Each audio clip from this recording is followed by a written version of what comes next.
नमस्कार, मैं सुग्रीव सिंह जसवाल गांव मलहट से अपने बारे में कुछ परिचय देना चाहता हूं। मेरा जन्म 11/12/1947 में गांव के एक संपन्न किसान और सैनिक परिवार में हुआ। मेरा गांव का नाम अमलहट, जाति राजपूत जसवाल, जिला ऊना, हिमाचल प्रदेश। मेरी शिक्षा जो है प्राइमरी शिक्षा प्राइमरी स्कूल पंजाल सोंकाड़ी से हुई। पाँच क्लास के बाद आगे की शिक्षा higher secondary school Gondpur Baneda में हुई। दोनों स्कूलों में हम सुबह उठकर थोड़ा घर का काम भी करके पैदल स्कूल जाते थे और पैदल ही स्कूल से आते थे। और इसी दौरान 1965 में भारत पाक का युद्ध शुरू हुआ। तत्कालीन प्रधानमंत्री श्री लाल बहादुर शास्त्री जी थे और उनके भाषण से उनका मुखिया नारा जय जवान जय किसान था। हम बहुत प्रभावित हुए और उस वक्त हिंदुस्तान को सेना की और जरूरत थी।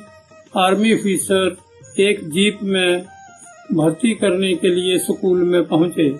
मैट्रिक में पढ़ाई कर रहा था। जब घर से स्कूल में गया था तो स्कूल में ही भर्ती होकर 11 दिसंबर 1965 को शाम को घर में आया। 12 तारीख हम JAK rifle regimental centre Gwalior में ट्रेनिंग के लिए चले गए और फौज में नौकरी करने लगे। और 1971 में 4-5 साल की नौकरी के बीच ही भारत पाक का दूसरा युद्ध शुरू हो गया। 3 दिसंबर 1971 को हमारी पलटन जो थी बटालियन फर्स्ट जैक राइफल पश्चिमी बंगाल से 12 सेक्टर से खुलना के लिए दाखिल हुई और खुलना में बड़ा भीषण जंग हुआ। हमारी पलटन का भी कुछ नुकसान हुआ था। 30 जवान शहीद हुए लड़ाई में और कुछ घायल हुए। और ढाका में जाकर जो है 18 दिसंबर 1971 को सिलेंडर हुआ, जिसमें पाकिस्तान के 93,000 आर्मी के कैदी किए गए। इस सिलेंडर परेड में हम हाजिर थे। मेरे साथ गांव नगड़ोली के पंडित दत्त जी और डंगो के कैप्टन प्रीतम सिंह जसवाल जी इस परेड में शामिल थे और हमने 90,000 कैदियों का हथियार लेकर उनको भूमि शस्त्र कराया और उनको लेकर गाड़ियों में भरकर हिंदुस्तान के लिए रवाना किया।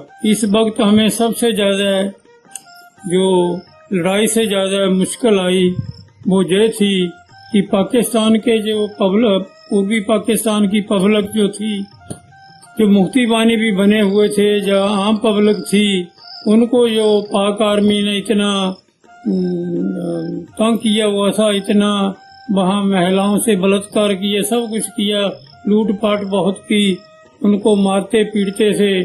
तो वो जब सिलेंडर किए तो वो पूरा बांग्लादेश के लोग उनको मारने के लिए वहाँ आ गए और उनका एक ही नारा था, इनका एक भी आदमी जिंदा कैद करके वापस ना जाए पाकिस्तान में, इधर ही मार दो। तो हमें युद्ध की लड़ाई से ज्यादा मेहनत जो थी उस सिलेंडर परेड में उन 93,000 कैदियों को जान बचाकर हिंदुस्तान में लाने के लिए बहुत ज्यादा मेहनत करना पड़ी। 16 दिसंबर 1971 को ये सिलेंडर परेड हुई और 17 तारीख को हमारी बटालियन को, हमारे डिवीजन को रातों रात हवाई मार्ग और रेल मार्ग से और कानबाई मार्ग से एकदम पश्चिमी बॉर्डर पर भेजा गया और हम लाहौर, सियालकोट और मलोट मंडी के इन स्थानों पर डिप्लॉय हुए और बॉर्डर के अंदर घुस गए।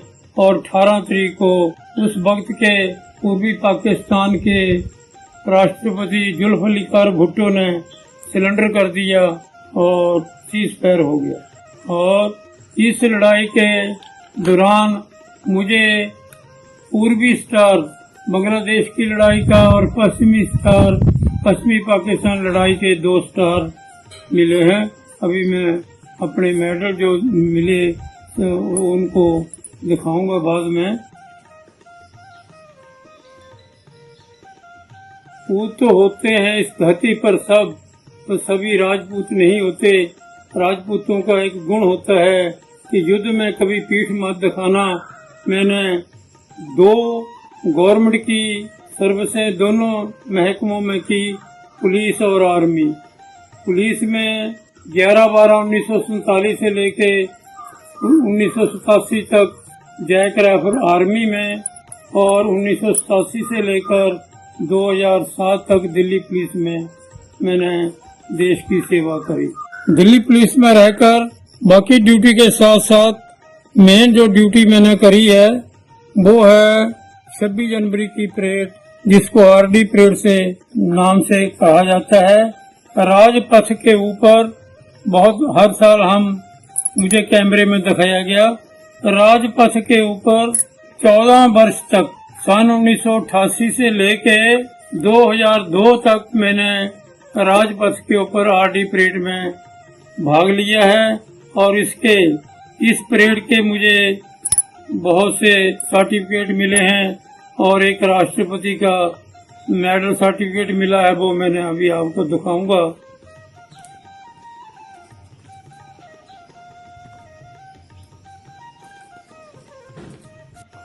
तो 14 वर्ष तक आरडी परेड में हिस्सा लेना भी इस गांव का और इस हिमाचल के नाम का और अपने गांव का नाम मैंने ऊंचा किया है। और हर वर्ष कैमरे के ऊपर हमने इस परेड को पूरी हमारे रिश्तेदारों ने और कई दोस्तों ने देखा हुआ। मुझे स्कूल के टाइम से हॉकी खेलने का शौक था, मुझे बांसुरी बजाने, बिगल बजाने का भी शौक था और अभिनय करने का शौक था।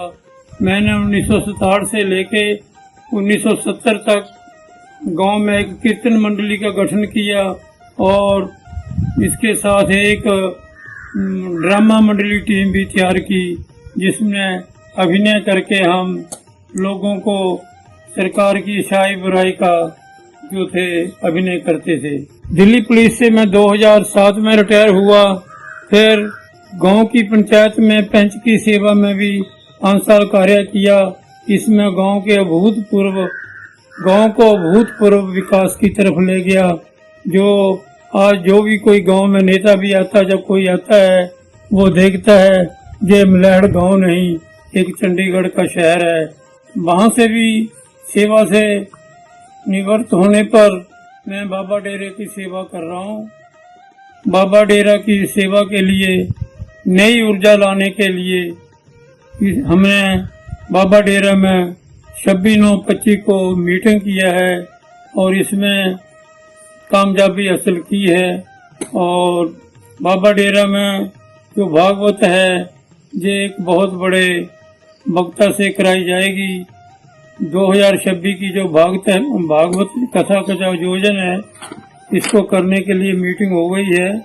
और वक्त आने पर तुझे बता देंगे ये आसमां, वक्त आने पर तुझे बता देंगे ये आसमां, हम अभी से क्या बताएं क्या हमारे दिल में है। इसके आगे भी बहुत काम है जो करने बाकी हैं और भगवान ने मुझे कुछ जीने का मौका और दिया तो और भी सेवा को आगे बढ़ाएंगे और समाज की और गांव की और देश की और अपने प्यारे हिमाचल की इसी प्रकार सेवा करते रहेंगे।